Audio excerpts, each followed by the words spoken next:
क्या? अरे भाई पता पहले वो बताए ना, ये तरुण यादव है कौन?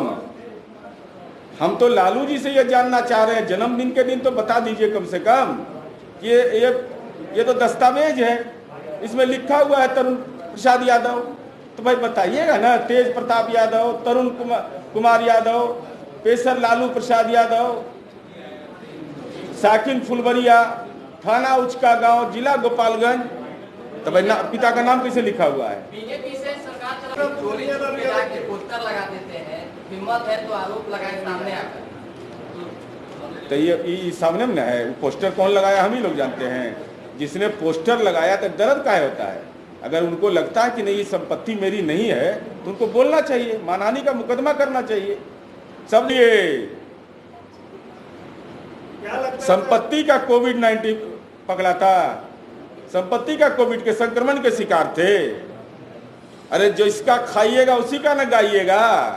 ये तरुण प्रसाद यादव अवतरित होते हैं, जनता साक्षात दर्शन करना चाहेगी कि भाई जिस दो पूर्व मुख्यमंत्री जिस घर में हो उस घर का व्यक्ति कोई गुमनाम हो जाए तो सबके लिए चिंता का विषय है। गुमशुदा क्यों रहेगा वो? उसको क्यों नहीं हक मिलेगा? जो कानून बना हुआ है उसको भी बेटा होने का अधिकार है, उसको हक मिलने का अधिकार है। तो इसका जवाब तो देना पड़ेगा कि तरुण प्रसाद यादव कौन है आखिर। इसके बाद चलिए 2013 में लालू यादव को सजा हुई थी चारा घोटाले में, 5 साल का और 25 साल का जुर्माना हुआ था। उसके बाद आप लोगों ने गठबंधन किया था, उनके साथ मिलकर चुनाव लड़ा। तो क्या जब वो आपके साथ आए थे उनके तमाम करप्शन केसेस साफ हो गए थे? लालू यादव को झूठ भ्रष्टाचार के आरोप थे, क्या वो सब मिट रहे थे? बिल्कुल आपका कहना सही है। हमने गठबंधन किया था तो हम अपनी शर्तों पर किए थे। एक आरोपी नहीं रुकिए नहीं पूरी बात स्पष्ट करो। 7 निश्चय की बुनियाद पर हमने किया था। क्या 7 निश्चय बदल गया? नहीं पूरा बात। मंत्री जी आपके पूर्व सहयोगी भी रहे हैं, जन्मदिन पर बधाई देने के बदले आप इतना अच्छा सौगात उनको दे रहे हैं। उनको अभी तक पता बिहार को नहीं था कि तरुण यादव भी उनका बेटा है। आज तो हमको तो धन्यवाद लालू जी को देना चाहिए कि उनके नए बेटा का नाम का खुलासा हम कर दिए दस्तावेज के आधार पर कि वे तेज प्रताप यादव, तेजस्वी यादव 2 भाई नहीं 3 भाई हैं। अब पिता लालू प्रसाद यादव है, फुलवरिया लिखा हुआ है। इससे बड़ा सौगात उनके लिए क्या होगा? कोई राजनीति में इतने निम्न स्तर तक जा करके अपने गांव के लोगों को, अपने परिवार के लोगों को अपने दुष्चक्र का निशाना बना दे, ये बिरला उदाहरण है। इसलिए हमको लगा कि आज मौका है जन्मदिन का, तो जश्न मना रहे हैं। अरे पाप के लिए सोचिए कि जो पाप किए हैं, अब बताइए तो ये बाल्यकाल में 4 साल 5 साल, ये तो बाल उत्पीड़न का मामला बनता है भाई। जो अपने बाल बच्चा के प्रति भी सही नहीं होगा उससे समाज की अपेक्षा क्या कर सकता है? जो अपने परिवार को नहीं बख्शता है, जो अपने गांव के लोगों को नहीं बख्शेगा, अपना गोतिया भाई को नहीं बख्शेगा, उससे क्या उम्मीद आप कर सकते हैं? इसलिए हम ये सवाल दरपेश कर रहे हैं कि राष्ट्रीय जनता दल के पूरे कुनबे को इसका जवाब देना चाहिए। क्या ये इन आरोपों में तरुण यादव कौन है? क्योंकि राष्ट्रीय जनता दल तो एक पारिवारिक पार्टी है, पारिवारिक कुनबा है लालू जी का। तो उस कुनबे का एक आदमी और हिस्सेदार है, वो हिस्सेदार का हिस्सा का क्या होगा? राजनीति में हिस्सा अगर बटेगा, क्योंकि इनको तो सब चाहिए, अपने बनना है मुख्यमंत्री, अपने बनना है, जितना राजनीतिक पद चाहिए। तो एक बेचारा वो क्या अपराध किया तरुण यादव? वो तरुण यादव है कहाँ आखिर? फिजिकली भी तो कम से कम पेश करे लालू प्रसाद जी कि भाई किस रूप में है, कितना उम्र हो गया, उनका चेहरा कैसा है, वो कैसे देखने में लगते हैं, उनमें भ्रष्टाचार के राजकुमार का कौन कौन अंश है, ये सब चीज़ तो बताना चाहिए। इसलिए मैंने ये दस्तावेज जारी किया और हम ये समझते हैं कि लालू प्रसाद जी के जन्मदिन पर इतना शानदार सातिराना जो उनका चाल रहा है, इससे बेहतर कोई तोहफा उनके लिए नहीं हो सकता। ये कम से कम लज्जा महसूस हो आज के दिन उनको, उनके परिवार को, कि हमने बड़ा गुनाह किया। मुख्यमंत्री रहते हुए अपने ग्रामीण धनंजय कुमार सिंह पिता चंद्रिका सिंह को भी नौकरी मिली रेलवे में। रेलवे वाला तो माननीय ललन बाबू पहले भी खुलासा किए थे कि नौकरी दो, जमीन लो। माननीय उप मुख्यमंत्री जी ने भी ये दस्तावेज, बहुत सारे दस्तावेज आपको जारी किए थे।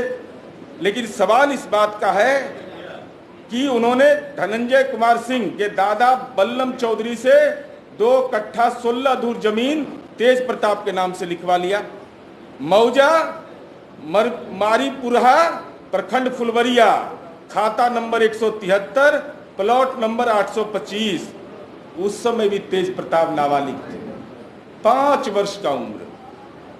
5 वर्ष की उम्र में जमीन का निबंधन करवा दिया। तो हम ये जानना चाहते हैं लालू प्रसाद जी कि आप इतना बेनामी संपत्ति अर्जित किए कि अभी आप अपने बच्चों को भी नहीं पता होगा कि आपने कहां क्या क्या जालसाजी कर दिया। जीवन भर तो आपने विधायक, विधान पार्षद बनाना, राजनीतिक पद के नाम पर आप पर आरोप लगते रहे हैं। लेकिन आरोप का पहला पक्ष यह है कि ग्राम फुलवरिया जो आपका पैतृक गांव है, और ये दस्तावेज प्रमाणित दस्तावेज है, डीड है, ओरिजिनल डीड है सब, कोई इसमें दाएं बाएं नहीं है। तो आपको ये बताना पड़ेगा। और अभी तो शुरुआत हुई है।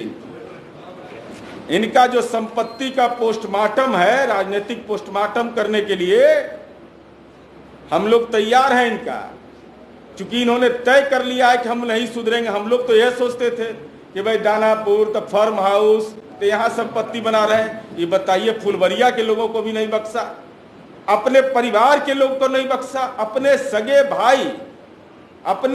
भाई के परिवार से भी जमीन लिखवा लिए।